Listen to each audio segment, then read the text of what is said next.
నమస్తే, welcome to hello doctor. ఇవాల్టి hello డాక్టర్ల టాపిక్ ఇన్ఫర్టిలిటీ. ఇన్ఫర్టిలిటీ అంటే ఏంటి, ఇది రావడానికి గల కారణాలేంటి, దీనికి ఉన్నటువంటి చికిత్సా విధానాలేంటో తెలియజేయడానికి మనతో పాటు స్టూడియోలో ఉన్నారు 49 సంతాన సాఫల్యత పరిశోధన కేంద్రం నుండి డాక్టర్ గ్రీష్మ గారు ఉన్నారు. వారిని అడిగి సలహాలు సూచనలు తెలుసుకుందాం. మీరు కూడా డాక్టర్ గారితో మాట్లాడాలి అనుకుంటే స్క్రీన్ పై డిస్ప్లే అవుతున్న నెంబర్కి కాల్ చేసి డాక్టర్ గారితో లైవ్లో మాట్లాడొచ్చు. Hello doctor, welcome to studio. Thank you. ఈ మధ్యకాలంలో చూస్తున్నాము, ఈ సంతానలేమి సమస్యతో బాధపడే వాళ్ళ సంఖ్య ఎక్కువగా పెరిగిపోతుంది. అసలు ఈ ప్రాబ్లం రావడానికి కారణాలు ఏంటి అంటే ఏం చెప్తారు? సో అంటే ఇప్పుడు మనకి ఒకటి తెలుసుకోవాల్సింది ఏంటి అంటే, మనకి ఫీమేల్స్ ఎంతవరకు కారణమో ఇన్ఫర్టిలిటీకి ఆల్మోస్ట్ మేల్స్ కూడా అంతే కారణం అనమాట. అంటే ఈ మధ్యకాలంలో మనం ఓపీడీలో అంటే మేల్స్కి కూడా చూస్తున్నాం ఎక్కువగా ఈ సమస్యలు. So male infertility almost female infertility ఎంతో అంత ఈక్వల్ అనమాట. ఇప్పుడు మేల్స్కి ఏంటి అంటే ఒక చిన్న సెమెన్ అనాలిసిస్ చేస్తే తెలుస్తుంది అనమాట మనకి ప్రాబ్లం ఏంటి, ఎలా ఉంటుంది అని. ఇప్పుడు మనకి ఫీమేల్స్కి వచ్చేసరికి మనకి ఫీమేల్ రిప్రొడక్టివ్ సిస్టంలో మనకి గర్భాశయం అనేది ఉంటుందన్నమాట, యూట్రస్. అట్లాగే 2 ట్యూబ్స్ అనేవి ఉంటాయి, ఫెలోపియన్ ట్యూబ్స్ అంటాం. అట్లాగే అండాశయాలు అనమాట, 2 అండాశయాలు అనేవి ఉంటాయి. సో అంటే మనకి గర్భాశయంలో కానీ ట్యూబ్స్లో కానీ ఓవరీస్లో కానీ మనకి ఎక్కడ ప్రాబ్లం ఉన్నా కూడా అవి దేనివల్లనైనా కూడా మనకి ఇన్ఫర్టిలిటీ సమస్య అనేది దారి తీయొచ్చు అనమాట. సో ముఖ్యంగా అంటే మనం ఎక్కువగా ఏం చూస్తామంటే ఇట్లా ఓవరీస్లో ప్రాబ్లమ్స్ ఆల్మోస్ట్ 35-40% మనకి రీజన్ అవ్వచ్చు అనమాట. అంటే ముఖ్యంగా అంటే ఓపీడీ వచ్చే వాళ్ళలో ఎక్కువగా మనకి పీసీఓ సమస్యతో బాధపడుతూ ఉంటారు. అంటే పీరియడ్స్ అనేవి సరిగ్గా ఉండవు, ఇర్రెగ్యులర్గా వస్తూ ఉంటాయి. సో అట్లాంటి వాళ్ళకి అంటే మనకి అండం అనేది ఎప్పుడు సరిగ్గా విడుదలవుతుంది అనేది తెలియదు అనమాట. అట్లాగే మనకు ఆల్మోస్ట్ ఒక 20-25% మహిళలు మనకి ట్యూబ్స్ ప్రాబ్లం అనేది కూడా ఉంటుందన్నమాట. అంటే మనకి సడన్గా ట్యూబ్ టెస్ట్ అనేది చేసుకుంటే సడన్గా ట్యూబ్స్ అనేవి సరిగ్గా లేవు, బ్లాక్ ఉంది అని తెలుస్తుంది అనమాట. సో ఈ ట్యూబ్స్ ప్రాబ్లంకి ఏంటి అంటే రీజన్ మనకి ఇన్ఫెక్షన్స్ అనేవి అయ్యి ఉండొచ్చు. సో ఈ ఎండోమెట్రియోసిస్ ప్రాబ్లం వల్ల కూడా ట్యూబ్స్ అనేవి బ్లాక్ అయ్యి ఉండొచ్చు. సో ఇట్లా మనకి రకరకాల ప్రాబ్లమ్స్ అనేవి ఉండొచ్చు అనమాట. నెక్స్ట్ వచ్చేసి మనకి గర్భాశయం అనమాట. సో ఇది కూడా ఆల్మోస్ట్ మనకి 20% వరకు దారి తీయొచ్చు అనమాట ఇన్ఫర్టిలిటీ ప్రాబ్లంకి. ఒక కపుల్కి ఎన్ని ఇయర్స్ తర్వాత న్యాచురల్ ప్రెగ్నెన్సీ రాకపోతే మనం ఇన్ఫర్టిలిటీ కింద కన్సిడర్ చేస్తాం? ఇప్పుడు మనం ఏంటి అంటే ఒక కపుల్ని తీసుకుంటే మనకి ఫీమేల్ ఏజ్ అనేది మనకి 35 ఇయర్స్ కంటే తక్కువ ఉన్నప్పుడు సో ఫీమేల్లో మనకి సైకిల్స్ అనేవి కూడా రెగ్యులర్గా రావాలన్నమాట. అంటే నెలసరి అనేది క్రమం తప్పకుండా వస్తుంది రెగ్యులర్గా. అట్లా కపుల్ మనకి 1 ఇయర్ వరకు ట్రై చేశారు, సంవత్సరం వరకు. సో ఎటువంటి ప్రొటెక్షన్ లేకుండా ట్రై చేశారు, అయినా కానీ వాళ్ళకి ప్రెగ్నెన్సీ అందట్లేదు అంటే మనం ఏం చెప్తాము అంటే 1 ఇయర్ వరకు ట్రై చేసిన ప్రాబ్లం అనేది ఉంది కాబట్టి, సంతానలేమి సమస్య ఉంది కాబట్టి డాక్టర్ దగ్గరికి వెళ్ళి సంప్రదించుకుంటే మంచిది అని చెప్తాం. సో మనకి WHO గైడ్లైన్స్ ప్రకారం ఒక 1 ఇయర్ వరకు ట్రై చేసినా కూడా ప్రాబ్లం ఉంటే వెళ్ళొచ్చు అనమాట. లేదు మనం అంటే ఈ మధ్యలో ఎక్కువగా పీసీఓ ప్రాబ్లం ఉన్న వాళ్ళల్లో ఇట్లా ఇర్రెగ్యులర్ సైకిల్స్ ఉన్న వాళ్ళు కానీ, నెక్స్ట్ మనకేమన్నా ఓవరీ మీద అట్లా అబ్డామినల్ సర్జరీస్ అయిన వాళ్ళు కానీ, కొంతమంది ఏంటి అంటే మనకి కలుసుకోలేకనే పోతూ ఉంటారనమాట. అంటే వాళ్ళకి ఏదో ప్రాబ్లం ఉంటుంది, అంటే లేడీలో మనకి వెజైనిస్మస్ ప్రాబ్లం ఉండొచ్చు అనమాట. అంటే అసలు కలయికనే అసలు మనకి అవ్వదన్నమాట సరిగ్గా. అట్లాగే మెన్లో మనకి ఇరెక్షన్ ప్రాబ్లం అనేది ఉండొచ్చు. లేదు అంటే మనకి ముందుగానే తెలుసు అంటే సెమెన్లో ఏదో ప్రాబ్లం ఉంది అని. సో ఇట్లా ఏ రకమైన ప్రాబ్లం ఉన్న వాళ్ళు కానీ మనకి 1 ఇయర్ టైం లైన్ కాకుండా వెంటనే మ్యారేజ్ అయిన తర్వాత డాక్టర్ని సంప్రదించవచ్చు అనమాట. అట్లాగే లేడీకి మనకి 35 ఇయర్స్ దాటిందనుకోండి, సో 1 ఇయర్ అవసరం లేదనమాట. జస్ట్ ఒక 6 నెలలు ట్రై చేసి అయినా కూడా వాళ్ళకి ప్రెగ్నెన్సీ అందకపోతే వెంటనే డాక్టర్ని సంప్రదించవచ్చు అనమాట. అట్లాగే మనకి ఏజ్ కొంతమంది చూస్తాం మనం 38 ఇయర్స్ 40 ఇయర్స్కి మ్యారేజ్ చేసుకున్న వాళ్ళైతే అంటే ప్రెగ్నెన్సీ అందకపోతే మ్యారేజ్ అయిన తర్వాత కూడా వెంటనే డాక్టర్ని అనేది సంప్రదించవచ్చు అనమాట. ఓకే, ఇందాక మీరు ఇన్ఫర్టిలిటీకి రీజన్స్ చెబుతూ ఎండోమెట్రియోసిస్ అనేది ఒక రీజన్ అన్నారు కదా, అసలు ఈ ఎండోమెట్రియోసిస్ అంటే ఏంటి? సో ఇప్పుడు మనకి ఏంటి అంటే ఎండోమెట్రియం అనే లైనింగ్ ఎక్కడ ఉంటుంది అంటే, ఇప్పుడు మనం గర్భాశయం అనేది తీసుకుంటే దాని లోపల పొరని ఎండోమెట్రియం అంటారనమాట. సో ఈ ఎండోమెట్రియల్ లైనింగ్ అనేది సక్రమంగా ఉన్నప్పుడే మనకి బేబీ అనేది అతుక్కొని ప్రెగ్నెన్సీ అనేది నిలబడుతుందన్నమాట. కొన్నిసార్లు ఏమవ్వచ్చు అంటే వేరే రకరకాల రీజన్స్ వల్ల కూడా మనకి ఎండోమెట్రియల్ లైనింగ్ అనేది యూట్రస్లోనే కాకుండా ముఖ్యంగా మనకి ట్యూబ్స్లో ఉండొచ్చు, అట్లాగే ఓవరీస్లో ఉండొచ్చు అనమాట. లేదు మనకి పెల్విస్లో కింది అబ్డామిన్లో కూడా కింది ఎక్కడైనా చూడొచ్చు అనమాట. సో కొన్నిసార్లు ఏంటి అంటే అది యూరినరీ బ్లాడర్ పైన కానీ, కొన్నిసార్లు మనకి ఈ రెక్టం పైన కానీ, సో ఎక్కడైనా లోపల మనకి పెరిటోనియంలో ఉండొచ్చు అనమాట, పొట్ట లోపలి భాగంలో. సో మనకి టిష్యూ అనేది యుట్రస్ లోపల కాకుండా మనకి ఎక్కడున్నా కూడా అది అబ్నార్మల్ టిష్యూ అనమాట. ఆ టిష్యూ అనేది ఏం చేస్తుంది అంటే మనకి అది పీరియడ్స్ ఆ హార్మోన్స్కి అనేది రెస్పాన్స్ అనేది వచ్చి వెంటనే లోపల బ్లీడింగ్ అవ్వడం, పీరియడ్స్ టైంలో మనకి ఎట్లాగూ యుట్రస్ నుంచి అయితే బ్లీడింగ్ వస్తుందో అక్కడ వేరే మనకి ఆ ట్యూబ్స్ దగ్గర, ఓవరీస్ దగ్గర ఉన్న అబ్నార్మల్ ఎండోమెట్రియల్ టిష్యూ కూడా బ్లీడింగ్ అనేది ప్రొడ్యూస్ చేస్తుంది అనమాట. సో దీనివల్ల ఏంటి అంటే విపరీతమైన నొప్పి రావడం పీరియడ్స్ టైంలో. నార్మల్గా ఏంటి అంటే పీరియడ్స్ టైంలో కొద్దో గొప్ప నొప్పి వస్తుందన్నమాట, స్పాస్మోడిక్ డిస్మెనోరియా అంటాం. అట్లా కాకుండా పీరియడ్స్ మొదలవ్వక ముందు నుంచి నొప్పి వచ్చి ఇట్లా కంటిన్యూగా పీరియడ్ పెయిన్ అనేది, హెవీ పీరియడ్ పెయిన్ అనేది ఉంటుందన్నమాట. సో అట్లా రావచ్చు అనమాట ఈ ఎండోమెట్రియోసిస్ ఇట్లా అబ్నార్మల్ టిష్యూ వల్ల. నెక్స్ట్ వచ్చేసి బ్లీడింగ్ అనేది కూడా హెవీగా అవ్వచ్చు అనమాట, మెన్స్ట్రువల్ బ్లీడింగ్ అనేది. నెక్స్ట్ వచ్చేసి మనకి ఎండోమెట్రియల్ టిష్యూ అనేది ఏంటి అంటే దీనివల్ల మనకి ఈ బ్లీడింగ్ ఇట్లా అవ్వడం వల్ల లోపల మనకి ఇన్ఫ్లమేషన్ అనేది క్రియేట్ అవుతుందన్నమాట. దీనివల్ల ఏంటి మనకి మొత్తం ఇట్లా మనకి దెబ్బ తగిలిన తర్వాత ఎట్లయితే స్కార్ టిష్యూ ఇట్లా ఫామ్ అవుతుందో లోపల మనకి అట్లా మొత్తం టిష్యూ అనేది ఫామ్ అయిపోయి మనకి అతుకులు అనమాట, ఎడ్హెషన్స్ అనేది ఏర్పడవచ్చు. దీనివల్ల ఏమవుతుంది అంటే ఈ అడ్హెషన్స్ వల్ల కూడా మనకి ట్యూబ్ అనేది బ్లాక్ అయిపోవచ్చు అనమాట. సో అట్లా మనకి డిస్టార్టెడ్ ఎనాటమీ అనేది అయిపోతుంది అనమాట. అంటే ఓవరీ అనేది ఒక దగ్గర ఉంటుంది, ట్యూబ్ అనేది ఇంకో దగ్గర ఉంటుంది. సో ట్యూబ్ అనేది మనకి ఎగ్ సరిగ్గా తీసుకోలేకపోవడం ఇట్లా ప్రాబ్లం అవ్వచ్చు అనమాట. సో ఇట్లా ప్రాబ్లం వల్ల కూడా మనకి సంతానలేమి సమస్యకి దారి తీయొచ్చు అనమాట. ఇంకొకటి ఏంటి అంటే నార్మల్గా మనకి కొన్నిసార్లు ఈ ఎండోమెట్రియోసిస్ ప్రాబ్లం అనేది చాలా తక్కువగా ఉన్నా కానీ సిమ్టమ్స్ అనేవి చాలా ఎక్కువగా ఉండొచ్చు అనమాట. తట్టుకోలేని పెయిన్ రావడం, ఎప్పుడూ నొప్పి ఉండడం. కొన్నిసార్లు ఏంటి అంటే జస్ట్ స్కాన్ చేస్తే అప్పుడు తెలుస్తుందన్నమాట, అంటే గ్రేడ్ 3 చాలా అతుకులు ఉన్నాయి అని. అట్లాంటి వాళ్ళకు కూడా కొన్నిసార్లు సిమ్టమ్స్ అనేవి సరిగ్గా ఉండవు అనమాట. సో ఇట్ డిపెండ్స్ అనమాట, అంటే కొంతమందికి ఉండొచ్చు సిమ్టమ్స్, కొంతమందికి ఉండకుండా ఉండొచ్చు అట్లా. ఇలా పెయిన్ ఉన్న వాళ్ళు టాబ్లెట్స్ వాడుతూ ఉంటారు, అది ప్రాబ్లమేటిక్ అవుతా? మేము ఏం చెప్తాము అంటే యూజువల్గా మనకి ఈ NSAID టాబ్లెట్స్ అనేవి ఉంటాయి కదా. సో ఈ డైక్లోఫినాక్ సోడియం ఇట్లా అంటే చాలామంది అంటే అడుగుతారనమాట, మేడం ఈ టాబ్లెట్ వేసుకోవచ్చా, నొప్పి అనేది విపరీతంగా వస్తుంది అని. సో ఈ మెయిన్ ఈ NSAID టాబ్లెట్ అనేది రెగ్యులర్గా వాడడం వల్ల ఇది కిడ్నీస్ మీద ఎఫెక్ట్ పడవచ్చు అనమాట. సో అది అవసరం ఉన్నప్పుడు, మరీ తట్టుకోలేనంత నొప్పి వచ్చినప్పుడు మాత్రమే అది 1 టైమో 2 టైమ్సో యూజ్ చేయొచ్చు. లేదు ఇట్లా ఈ ఎండోమెట్రియోసిస్ పెయిన్ అనేది చాలా ఎక్కువగా ఉంది అంటే మనకి స్కాన్ అనేది చేపించుకొని అవసరమైతే సర్జరీకి వెళ్ళడము, లేదు అంటే మనకి పిల్లలు అదంతా అయిపోయారు సో అట్లా ఏం లేదు అంటే కొంచెం రెగ్యులర్గా పిల్స్ తీసుకోవడము, లేదు అంటే మనకి GnRH అగోనిస్ట్ అనే ఇంజెక్షన్స్ ఉంటాయన్నమాట. అంటే వీటి వల్ల ఏంటి అంటే మనకి ఎండోమెట్రియల్ టిష్యూని అంటే కొంచెం పెరగనీయకుండా చేస్తాయి అన్నమాట, అంటే బ్లీడింగ్ అనేది తగ్గిపోతుంది అనమాట. సో ఈ బ్లీడింగ్ అనేది రాకుంటే ఈ హార్మోన్స్ అనేవి తగ్గిపోతాయి బాడీలో, దీనివల్ల కూడా మనకి పెయిన్ రిలీఫ్ అనేది వస్తుందన్నమాట. ఓకే, అంటే ఎప్పుడు డాక్టర్ని కన్సల్ట్ అవ్వాలి, మనకి ఎప్పుడు ట్రీట్మెంట్ తీసుకోవాలి ఎండోమెట్రియోసిస్కి? అంటే పీరియడ్ టైంలోనే వస్తే మనం డయాగ్నోస్ చేయొచ్చా లేదంటే? ఇప్పుడు నార్మల్గా మేము చూసేది ఏంటి అంటే ఎక్కువగా మనకి పీరియడ్ టైంలో హెవీ పెయిన్ అనేది ఉంటుందన్నమాట. సో మనకి ఇట్లా ఉన్నప్పుడు యూజువల్గా మన దగ్గరకు వచ్చే వాళ్ళకి మెయిన్ ఇన్ఫర్టిలిటీ ప్రాబ్లం ఉన్న వాళ్ళకి ఆల్మోస్ట్ 40% మందికి ఇట్లా ఎండోమెట్రియోసిస్ అనేది ఉంటుందన్నమాట. అంటే పీరియడ్స్ టైంలో హెవీ పెయిన్ రావడము. సో వాళ్ళకి చూస్తాం. ఈ ఎండోమెట్రియోసిస్లో కూడా మనకి గ్రేడింగ్ అనేది ఉంటుందన్నమాట. అది గ్రేడ్ 1 ఎండోమెట్రియోసిస్ అంటే మైల్డ్ ఎండోమెట్రియోసిస్ అనమాట. ఈ మైల్డ్ ఎండోమెట్రియోసిస్ ఉన్న వాళ్ళకి ఏంటి అంటే ఎక్కువ వరి అనేది అవసరం లేదు. సో ఇంకా మెయిన్ ఏంటి అంటే ఈ ఓవరీలో కూడా ఈ ఎండోమెట్రియోటిక్ సిస్ట్ అనేది ఫామ్ అయిపోవచ్చు అనమాట. అంటే లోపల ఈ ఎండోమెట్రియల్ టిష్యూ ఉండడం వల్ల అది లోపల బ్లీడింగ్ అయిపోవడం వల్ల మనం చాక్లెట్ సిస్ట్ అంటాం అనమాట. ఇది ఓవరీస్లో కూడా ఉండొచ్చు.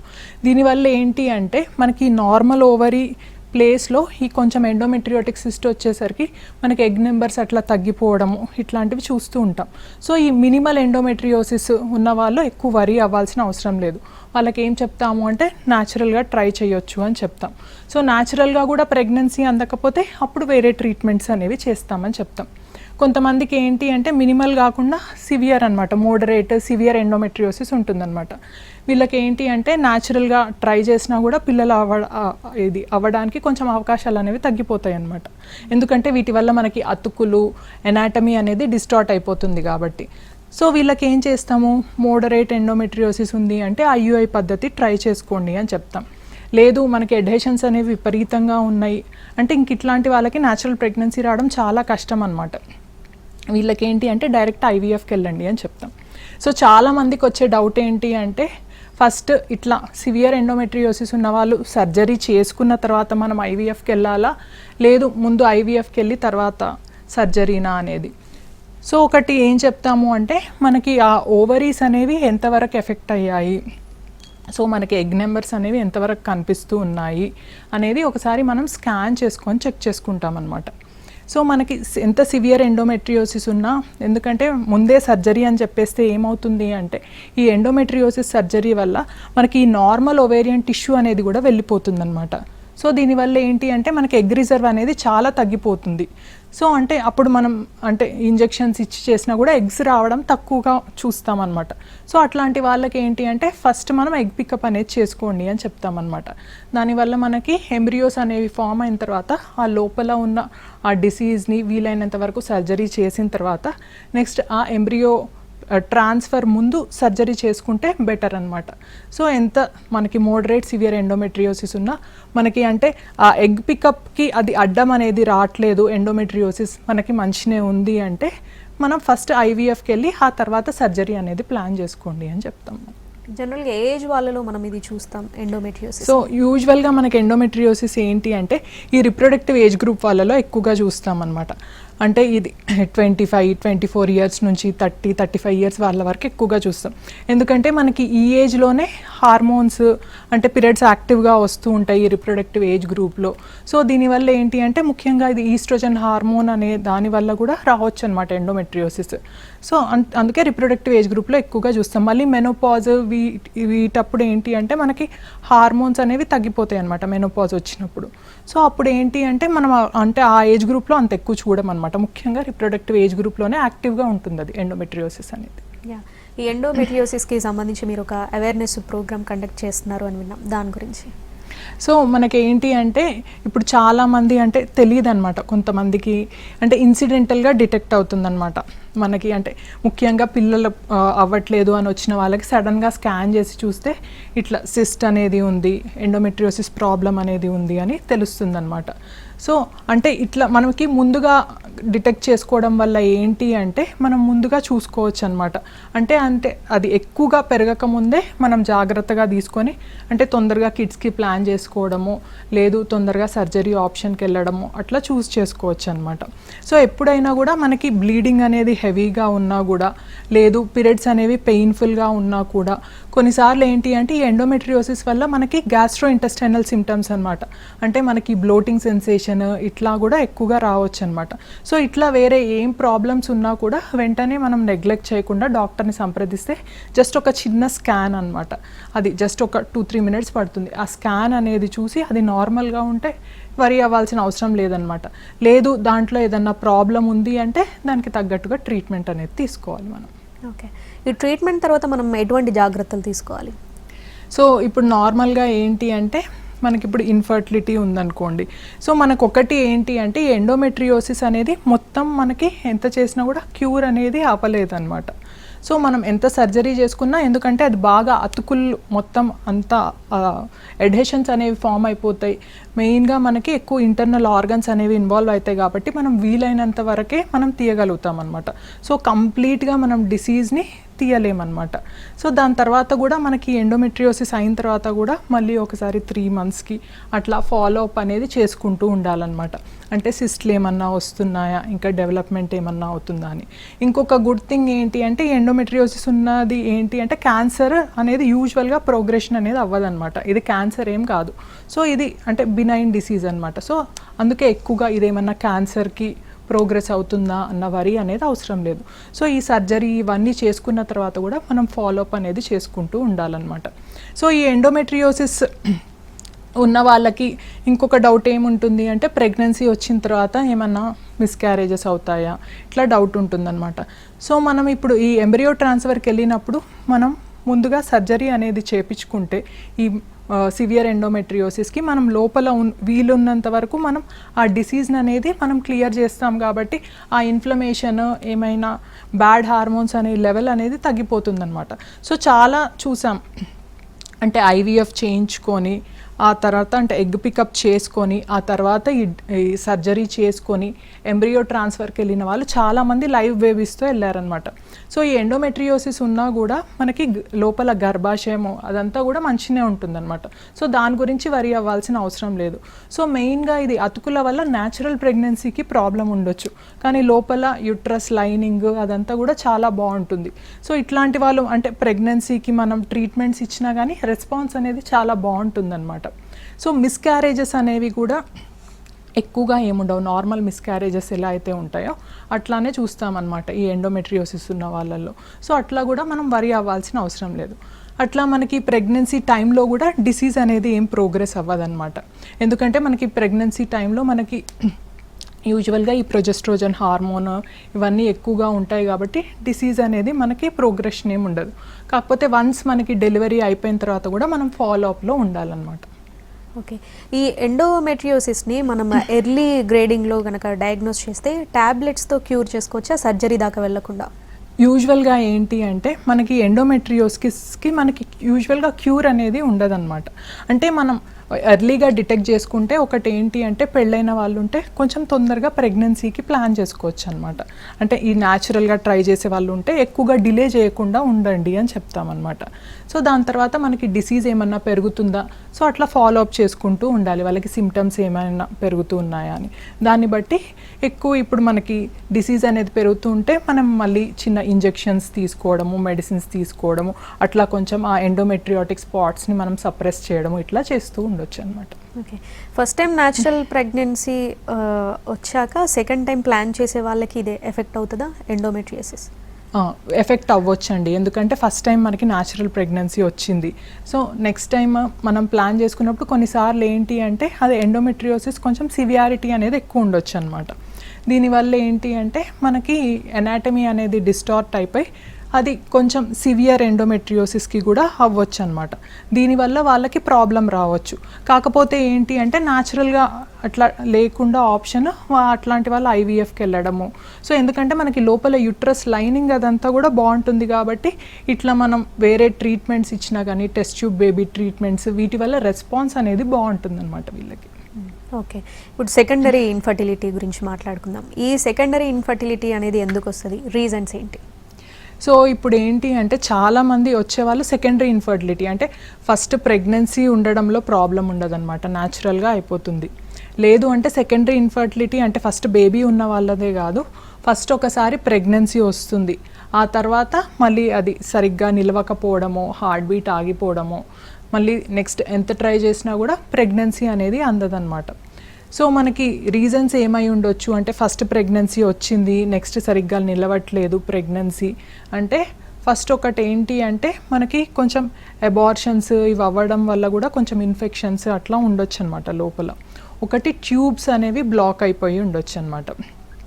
నెక్స్ట్ వచ్చేసి ఇప్పుడు లేడీ కొంచెం వెయిట్ ఇష్యూస్ ఉన్నాయనుకోండి, ఇప్పుడు వెయిట్ గెయిన్ అవ్వడం వల్ల కూడా మనకు కొంచెం హార్మోనల్ ఇంబ్యాలెన్స్, ఈ పీసీఓ ఉన్న వాళ్ళకు కూడా చూస్తాం అనమాట. అంటే ఫస్ట్ ప్రెగ్నెన్సీ న్యాచురల్గా వచ్చి ఉంటుంది, ఆ తర్వాత 2-3 ఇయర్స్ ఎంత ట్రై చేసినా కూడా రాదు, అంటే ఆ పీసీఓ ప్రాబ్లం పెరగడం వల్ల, సో వెయిట్ అనేది కంట్రోల్ లేకపోవడం వల్ల, దీనివల్ల కూడా మనకి ఇష్యూస్ ఉండొచ్చు అనమాట.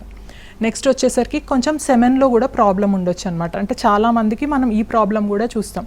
సో ఫస్ట్ ప్రెగ్నెన్సీ వాళ్ళకి వస్తుంది అంటే అప్పుడు సెమెన్ ఇష్యూస్ అంత ఉండవు, కాకపోతే నెక్స్ట్కి వచ్చేసరికి అంటే వాళ్ళ లైఫ్ స్టైల్ ఫ్యాక్టర్స్ వల్లనో, స్ట్రెస్ ఫ్యాక్టర్స్ వల్లనో, లేదు వాళ్ళకి తర్వాత ఏమన్నా డిసీజెస్ ఎన్కౌంటర్ అయ్యి ఆ ప్రాబ్లం వలన మనకు తెలియదు. సో దానివల్ల ఏమవ్వచ్చు అంటే మనకి సెమెన్ కౌంట్ కానీ, మోటిలిటీ కానీ, ఇవన్నీ మనకి మార్ఫాలజీ ఇవన్నీ కూడా తగ్గిపోవచ్చు అనమాట. కొంతమందికి అయితే మనకు అసలు కౌంట్ నిల్ అని ఉంటుందన్నమాట, వాళ్ళకి ఫస్ట్ బేబీ ఉంటారు అన్నీ ఉంటుంది. సో కొన్ని సంవత్సరాల తర్వాత కౌంట్ నిల్ కూడా అయిపోవచ్చు అనమాట. సో మనకి ఏంటి అంటే ఈ సెకండరీ ఇన్ఫర్టిలిటీ పేషెంట్స్కి కూడా సెమెన్ టెస్ట్ చేయించడం అనేది చాలా ఇంపార్టెంట్ అనమాట. అంటే ఉట్టి ఫీమేల్ సైడే, సో ఫీమేల్లోనే ఏదో ప్రాబ్లం ఉంది అని ఆలోచించకుండా మేల్ సైడ్ కూడా ఇవాల్యుయేషన్ ఇంపార్టెంట్. ఎందుకంటే ఆల్మోస్ట్ 30-40% మనకి మేల్లో ప్రాబ్లం వల్ల మనకి ప్రెగ్నెన్సీ అందకుండా ఉండొచ్చు వీళ్ళకి. ఓకే, మిస్క్యారేజ్లు కూడా చూస్తాం కదా, ఎందుకు అవుతాయంటారు మిస్క్యారేజెస్? సో ఇప్పుడు మిస్క్యారేజెస్లో కూడా మనం ఇట్లా డివైడ్ చేసుకోవాలన్నమాట. సో అది ఫస్ట్ ట్రైమెస్టర్ మిస్క్యారేజెసా, సెకండ్ ట్రైమెస్టర్ మిస్క్యారేజెసా, ఎప్పుడు అవుతున్నాయి అనేది. సో ఎందుకంటే ఇప్పుడు మనకి ఫస్ట్ 3 monthsలో మిస్క్యారేజ్ అయ్యింది అంటే యూజువల్గా అది బేబీ ప్రాబ్లం వల్ల అవ్వచ్చు అనమాట మిస్క్యారేజెస్ అనేది. అంటే ఏంటి అంటే మనకి ఫామ్ అయిన పిండం అనేది ఎగ్ స్పర్మ్ కలిసిన తర్వాత అది హెల్దీగా ఉండకపోవచ్చు అనమాట. కొన్ని జెనెటిక్ రీజన్స్ వల్ల, వాటి వల్ల కొంతమందికి బయోకెమికల్ ప్రెగ్నెన్సీ అని చూస్తామన్నమాట. అంటే జస్ట్ మనకి యూరిన్ టెస్ట్ లైనింగ్ ఒకటి పాజిటివ్ ఉంటుంది, ఆ తర్వాత అసలు బేబీనే సరిగ్గా అతుక్కోదన్నమాట. అంటే కొంచెం ఎంబ్రియో అనేది అన్హెల్దీ ఉండడం వల్ల. నెక్స్ట్ వచ్చేసరికి వాళ్ళకి కొంచెం బేబీ అనేది అతుక్కుంటుంది కానీ హార్ట్ బీట్ ఆగిపోతుంది. సో కొన్నిసార్లు ఇట్లా జెనెటిక్ ప్రాబ్లమ్స్ ఉన్న వాళ్ళకి ఏంటి అంటే నేచరే ఇంకా బేబీని పెరగనీయకుండా ఇది అబార్షన్ అనేది న్యాచురల్గా అయిపోతుంది అనమాట. ఇంకొన్నిసార్లు ఏంటి అంటే కొంచెం ఇన్ఫెక్షన్స్ వల్ల అవ్వచ్చు, కొన్నిసార్లు బ్లడ్ సప్లై అనేది తక్కువగా ఉండడం వల్ల అవ్వచ్చు అనమాట. నెక్స్ట్ వచ్చేసి ఎక్కువ మందికి మనం సెకండ్ ట్రైమెస్టర్ మిస్క్యారేజెస్ అంటే 5th month తర్వాత 4th monthలో అంటే సడన్గా ఉమ్మ నీరు లీక్ అయిపోయి తర్వాత మనకి మిస్క్యారేజ్ అవ్వడం కూడా చూస్తాం. సో వీటి రీజన్ ఏమై ఉండొచ్చు అంటే యూజువల్గా సర్విక్స్ మనకి వీక్గా ఉండడం వల్ల అది బేబీని అంటే మనకి నిలబడలేక అది మిస్క్యారేజ్ అయిపోవచ్చు అనమాట. సో ఏ రీజన్ వల్ల అయ్యింది మిస్క్యారేజ్ అనే దాన్ని బట్టి మనం ఇస్తామన్నమాట ట్రీట్మెంట్. ఫస్ట్ ట్రైమెస్టర్ మిస్క్యారేజెస్ అంటే వాళ్ళకి కొంచెం హార్మోన్ సపోర్ట్ అనేది ఎక్కువగా ఇవ్వడము, సో బేబీకి బ్లడ్ ఫ్లో సప్లై చేసే మెడిసిన్స్ అనేవి కొంచెం ఎక్కువగా పెట్టడము, లేదు ఊరికే మిస్క్యారేజ్ అవుతుంది అంటే అసలు బేబీ జెనెటిక్ టెస్టింగ్ అనేది చేయడం, ఇట్లాంటివన్నీ చేసుకొని ప్రెగ్నెన్సీ ప్లాన్ చేయమని చెప్తామన్నమాట. ఓకే, అంటే ఒకసారి మిస్క్యారేజ్ అవుతే మళ్ళీ నెక్స్ట్ టైం న్యాచురల్ ప్రెగ్నెన్సీ వచ్చే ఛాన్స్ ఉండదంటారా? యూజువల్గా ఏంటి అంటే మనకి మిస్క్యారేజెస్ అంటే రికరెంట్ ప్రెగ్నెన్సీ లాస్లో కూడా మనకి న్యాచురల్ ప్రెగ్నెన్సీ వచ్చే ఛాన్స్ ఉంటుంది. ఇప్పుడు ఫస్ట్ ఒక 3 times మిస్క్యారేజెస్ అయినా కూడా మనకి నెక్స్ట్ హెల్దీ బేబీ వచ్చే ఛాన్స్ అరౌండ్ 70% ఉండొచ్చు అనమాట. 1 time మిస్క్యారేజెస్ అయినా కూడా మనకి నెక్స్ట్ హెల్దీ బేబీ వచ్చే ఛాన్స్ 90% ఉండొచ్చు అనమాట. సో ఇట్ డిపెండ్స్ మనకి అంటే ఎన్నిసార్లు మిస్క్యారేజెస్ వచ్చినా కానీ మనకి ఛాన్స్ అయితే ఉంటుంది డెఫినెట్గా ఒక హెల్దీ ప్రెగ్నెన్సీ వచ్చే ఛాన్స్. కాకపోతే ఇవాల్యుయేషన్ అనేది ఇంపార్టెంట్, ఎందుకంటే చాలామంది చూస్తాం అంటే మేనరికం పెళ్ళిళ్ళల్లో కూడా ఇట్లా ఏదో ప్రాబ్లంతో మిస్క్యారేజెస్ అవుతూ ఉంటాయన్నమాట.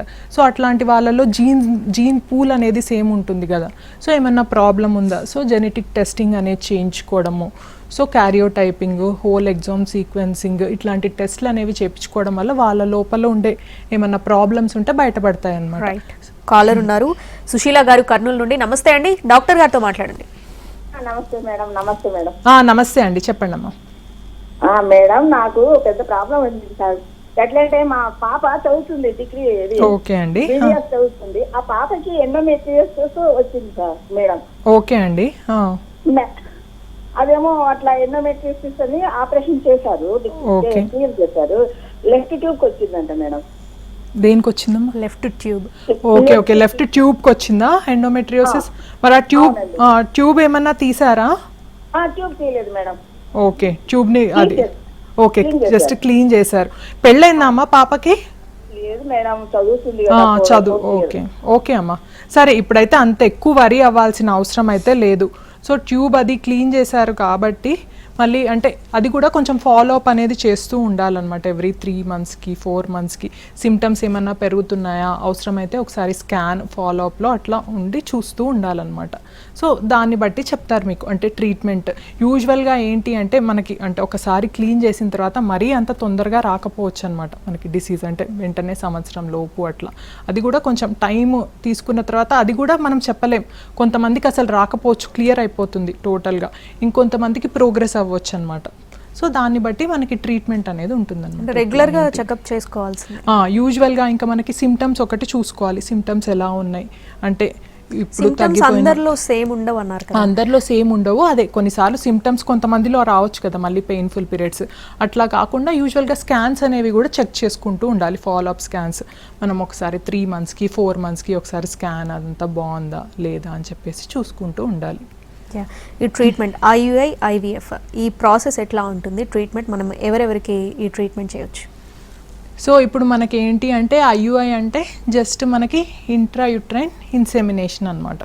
సో ఎవరికి చేస్తాం మనం IUI ప్రాసెస్ అంటే యూజువల్గా మనకి చాలా నెలలు న్యాచురల్గా ట్రై చేశారు, అయినా కూడా మనకి ప్రెగ్నెన్సీ సరిగ్గా అందట్లేదు, అయినా ఫెయిల్ అయింది అంటే మనకి ట్యూబ్స్ అన్నీ నార్మల్గా ఉన్నాయి, లేదు కనీసం ఒక్క ట్యూబ్ అన్నా హెల్దీగా ఉంది, బాగుంది అంటే అట్లాంటి వాళ్ళకి మనం IUI ట్రీట్మెంట్కి వెళ్ళొచ్చు అనమాట. కాకపోతే మనకి ఒకటే ట్యూబ్ నార్మల్గా పేటెంట్ ఉంది, ఓపెన్ ఉంది అంటే యూజువల్గా ఏం చెప్తాము అంటే, సో ఏ ట్యూబ్ అయితే ఓపెన్ ఉందో మనకి అట్ సైడ్ ఓవరీలో మనం ఇచ్చిన ట్రీట్మెంట్కి రెస్పాన్స్ వస్తే ప్రెగ్నెన్సీ వచ్చే ఛాన్స్ ఎక్కువగా ఉంటుంది అని చెప్తామన్నమాట. సో అప్పుడు మనం IUI చేసుకుంటే యూజ్ ఉంటుంది అని చెప్తామన్నమాట, ఆ ఓవరీలో రెస్పాన్స్ అనేది వచ్చి ఎగ్ కనుక పెరిగినట్టయితే. నెక్స్ట్ వచ్చేసి మనకి ఈ సెమెన్ కౌంట్ అనేది కొంచెం మేల్లో మనకి తక్కువ ఉంటుందన్నమాట. మనకి ఏంటి అంటే ఇది 10 to 15 మిలియన్ వరకు ఉంది, మనకి మొటిలిటీ అనేది కూడా తగ్గిపోయింది.